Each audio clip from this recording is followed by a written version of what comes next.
Police officers in Mexico walk into a restaurant kitchen expecting to find evidence of a missing woman. Instead, they find a giant metal pot sitting on the stove. The broth inside is still warm. At first, they think maybe it's pozole, a traditional Mexican soup. Red broth. Meat simmering inside. But then one of the officers notices something floating.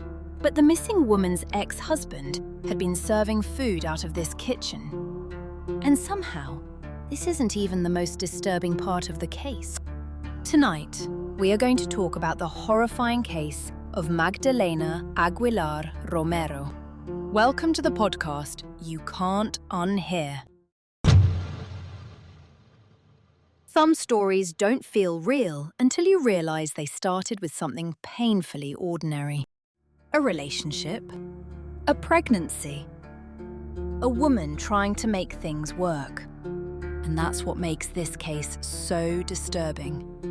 Not just the ending, but how familiar the beginning feels. Because in 2011, Magdalena Aguilar Romero was just 21 years old. She was studying nutrition in southern Mexico, chasing a future she genuinely wanted. She had goals, ambition, plans for herself. The kind of energy people have when they still believe life is about to open up for them. Then she met Cesar Gomez Arciniega. He was 25.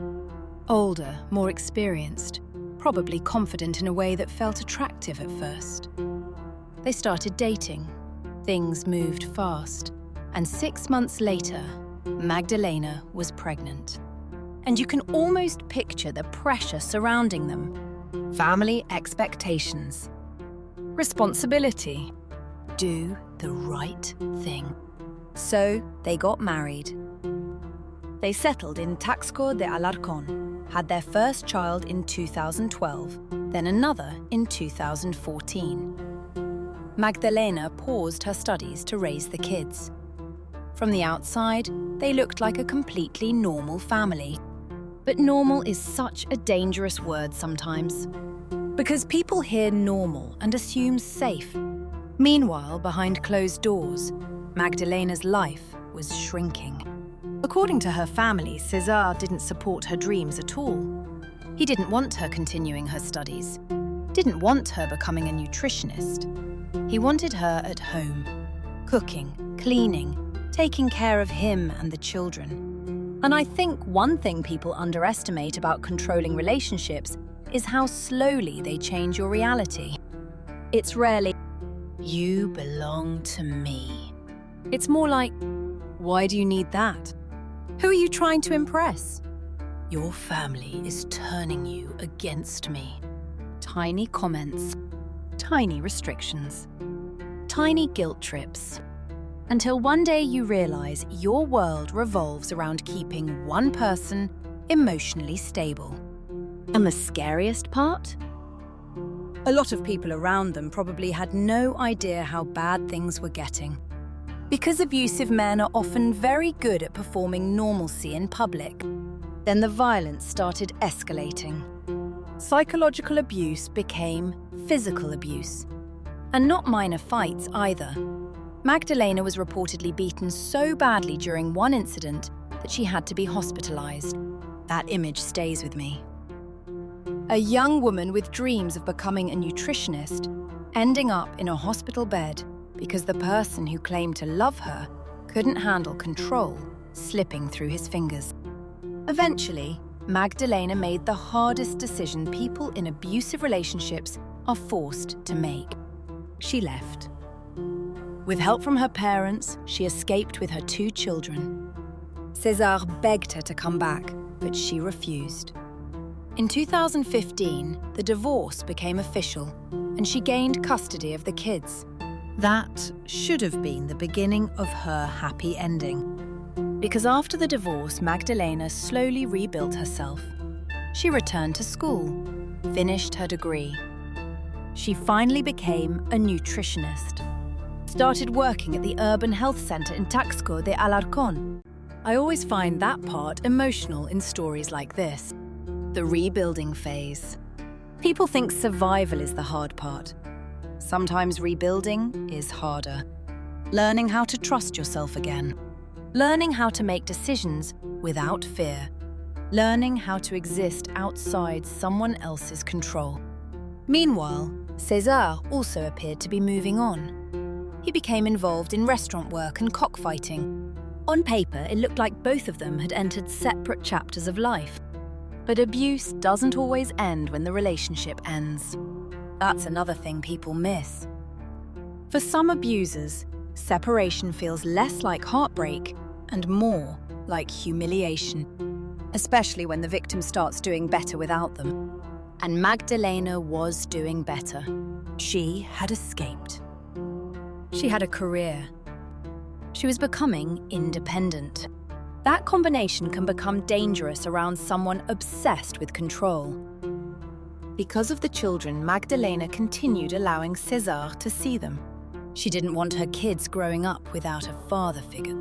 That decision feels incredibly human to me. Because people always judge victims with information they only have afterward. But real life isn't lived backward. At the time, maybe she hoped he had changed. Maybe she wanted peace. Maybe she was exhausted from conflict. On January 11th, 2018, Magdalena dropped the children off with César for a 2-day visit. They agreed he would return them on January 13th before 5 p.m. That morning, Magdalena went to work like any other day.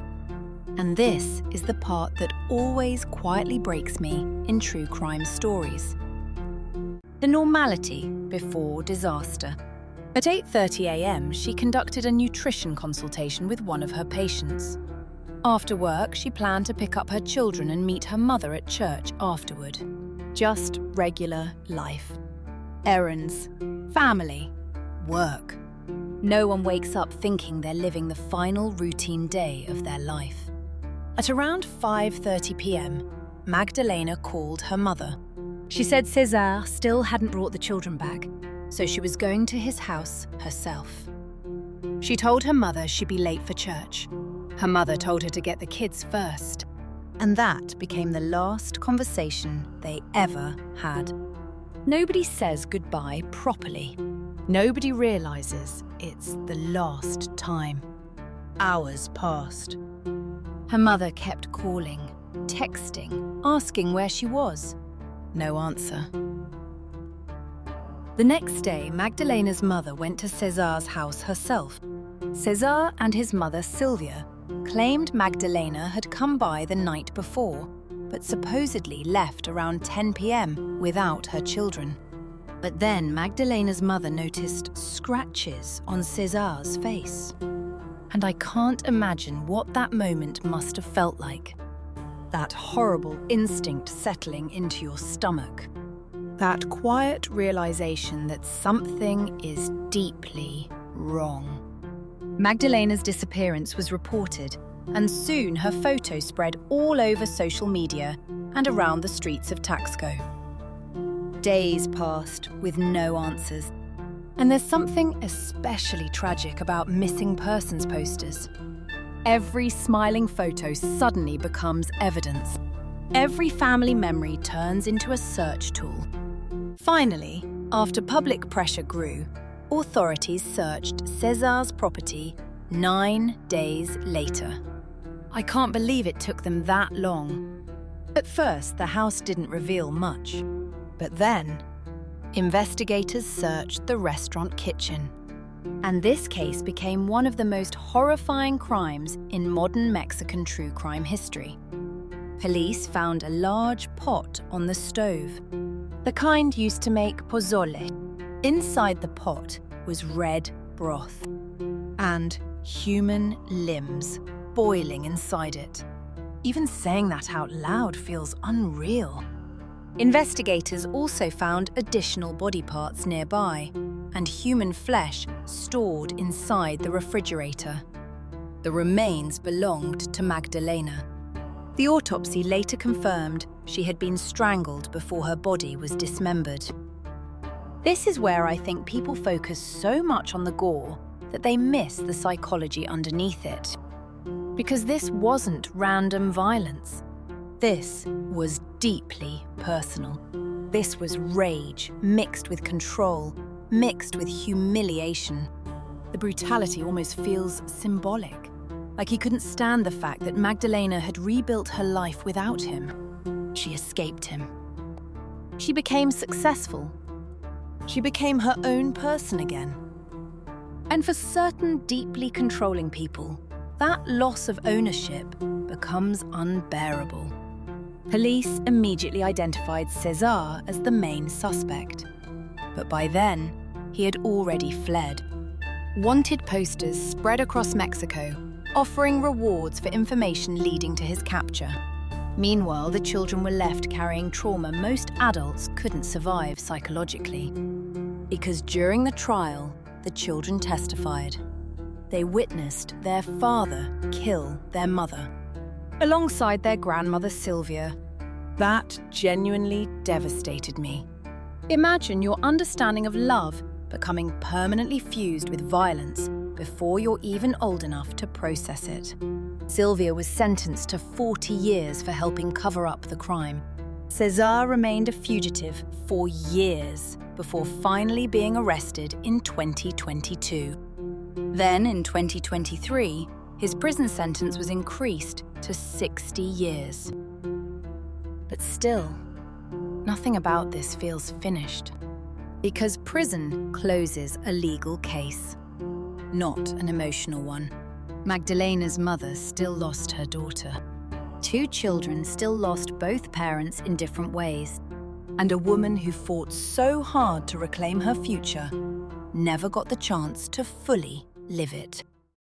I think what makes this story linger in people's minds isn't only the horror. It's the tragedy of potential. Magdalena actually already escaped. That's the heartbreaking part. She survived the abuse. She rebuilt herself. She achieved her dream career. She did everything people tell victims to do. And still, the danger followed her. Sometimes people think domestic violence stories are about anger. A lot of the time, they're really about entitlement. Someone deciding, if I can't control you anymore, nobody can. And that mindset is terrifying because it hides inside completely ordinary relationships, until it suddenly doesn't. Before Magdalena became a headline, she was just a young woman trying to build a better life for herself and her children. That's who she should be remembered as. Stay safe out there, guys. Seek for help if you need. See you on the next episode of the podcast You Can't Unhear.